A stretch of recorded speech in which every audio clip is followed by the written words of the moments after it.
আপনাদের কি যখন প্লে স্টোর থেকে কোনো অ্যাপ ডাউনলোড করছেন তখন এরকম লেখা আসছে, অথবা আপনাদের মোবাইলে এরকম পেন্ডিং বলে লেখা রয়েছে এবং এরকম গোল গোল করে ঘুরেই যাচ্ছে, আপনাদের অ্যাপটি ডাউনলোড হচ্ছে না। তো এই সমস্যার সমাধান আপনারা কিভাবে করবেন চলুন তা দেখে নেওয়া যাক। এবং আমার চ্যানেলে যদি নতুন হয়ে থাকেন অবশ্যই চ্যানেলটিকে সাবস্ক্রাইব করে পাশে থাকবেন। তো এর জন্য প্রথমে আপনাদের মোবাইলের প্লে স্টোরটাকে জাস্ট ওপেন করতে হবে। তো ওপেন করার পর উপরের দিকে দেখুন যে আপনাদের নামের লোগো রয়েছে, এখানে জাস্ট আপনারা ক্লিক করবেন। তো ক্লিক করার পর নিচের দিকে দেখুন সেটিং বলে একটি অপশন রয়েছে, তো এখানে আপনাদেরকে ক্লিক করতে হবে। ক্লিক করার পর আপনাদের সামনে এরকম একটি পেজ ওপেন হয়ে যাচ্ছে এবং এখানে দেখুন দ্বিতীয় নম্বরে একটি অপশন রয়েছে নেটওয়ার্ক প্রিফারেন্স বলে। তো এই জায়গাটায় আপনাদেরকে জাস্ট ক্লিক করতে হবে। এখানে ক্লিক করার পর এখানে দেখুন একটি অপশন চলে এসেছে অ্যাপ ডাউনলোড প্রিফারেন্স বলে। এবারে আপনাদেরকে এখানে ক্লিক করতে হবে। তো ক্লিক করার সাথে সাথে আপনাদের সামনে এরকম একটি পপ আপ চলে আসবে এবং এখানে দেখুন তিনটে অপশন রয়েছে, over any network, over wifi only, ask me every time. এর মধ্যে আপনাদের যেই অপশনটি সিলেক্ট করা থাকুক না কেন, আপনারা প্রথমের অপশন ওভার এনি নেটওয়ার্ক এটাকে জাস্ট সিলেক্ট করে ওকে করে দেবেন। এরপর আবারও আপনাদের প্লে স্টোর থেকে বার হয়ে আসতে হবে। আসার পর এবারে আপনাদের যে প্লে স্টোরটা রয়েছে ওটাকে প্রেস করে ধরে রাখবেন। তো প্রেস করে ধরে রাখার পর আপনাদের সামনে এরকম একটি অপশন চলে আসবে, এখান থেকে অ্যাপ ইনফোতে আপনাদেরকে জাস্ট ক্লিক করতে হবে। তো ক্লিক করার পর এবারে স্টোরেজ ইউজ বলে যেই অপশনটি রয়েছে এখানে ক্লিক করতে হবে। তো এখানে যদি আপনারা ক্লিক করেন তো আপনাদের সামনে এরকম একটি অপশন চলে আসছে, এখান থেকে জাস্ট ক্লিয়ার ডেটা যেই অপশনটি রয়েছে এখানে ক্লিক করে দেবেন। এরপর জাস্ট ওকে করে দেবেন। তো এখানে কি হবে, আপনাদের প্লে স্টোরটার ডেটা সব ক্লিয়ার হয়ে যাবে এবং নতুন করে আবারও প্লে স্টোরটি ওপেন হবে। তো এরপর আবারও আপনাদেরকে প্লে স্টোরটিকে ওপেন করতে হবে। তো প্লে স্টোরটিকে এবার ওপেন করলে নতুনভাবে প্লে স্টোরটি ওপেন হবে এবং এখান থেকে গেট স্টার্ট বলে যেই অপশনটি রয়েছে এখানে আপনাদেরকে ক্লিক করতে হবে। তো ক্লিক করার পর আবারও দেখুন ওপরের দিকে যেই নামের লোগোটি আপনাদের রয়েছে এখানে আপনারা জাস্ট ক্লিক করবেন।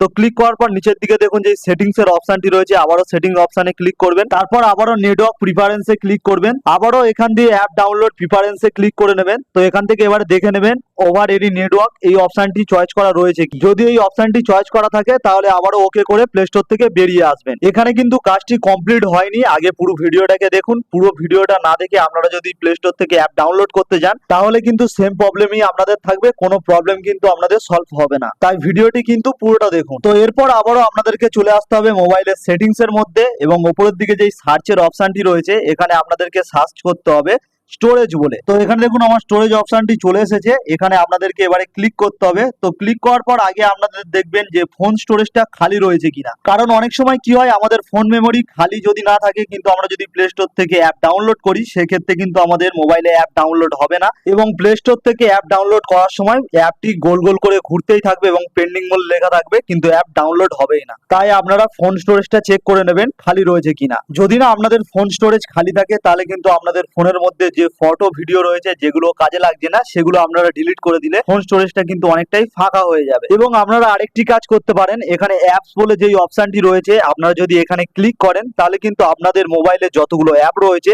সব কিন্তু এরকম পরপর দেখিয়ে দেবে এবং আপনারা যেই অ্যাপটির মধ্যে ক্লিক করবেন এবং নিচের দিকে দেখুন ক্লিয়ার কেজ বলে যেই অপশনটি রয়েছে সেটা যদি আপনারা ক্লিক করেন তাহলে কিন্তু আপনাদের মোবাইলটা অনেকটা স্টোরেজ খালি হয়ে যাবে। কিন্তু এখানে ক্লিয়ার ডেটা করবেন না, ক্লিয়ার ডেটা করলে কিন্তু আপনাদের মোবাইলে যেই লগইন রয়েছে সেই লগইন গুলো কিন্তু ডিলিট হয়ে যাবে। তাই শুধুমাত্র প্রত্যেকটি অ্যাপের মধ্যে গিয়ে জাস্ট ক্লিয়ার কেজ করে দেবেন, এতে কিন্তু আপনাদের স্টোরেজটা অনেক ফাঁকা হয়ে যাবে। প্রত্যেকটি অ্যাপের ক্লিয়ার কেজ কমপ্লিট করার পর আবারও প্লে স্টোরে যাবেন এবং প্লে স্টোর থেকে যে অ্যাপটি আপনি ইনস্টল করতে চান সেটা যদি ইনস্টল করেন আর কিন্তু কোনো পেন্ডিং দেখাবে না, ডিরেক্টলি কিন্তু আপনার অ্যাপটি ইনস্টল হতে শুরু করবে। তো দেখলেন প্লে স্টোর থেকে যদি না অ্যাপ ডাউনলোড হয় তো কিভাবে আপনারা এর সমাধান করবেন।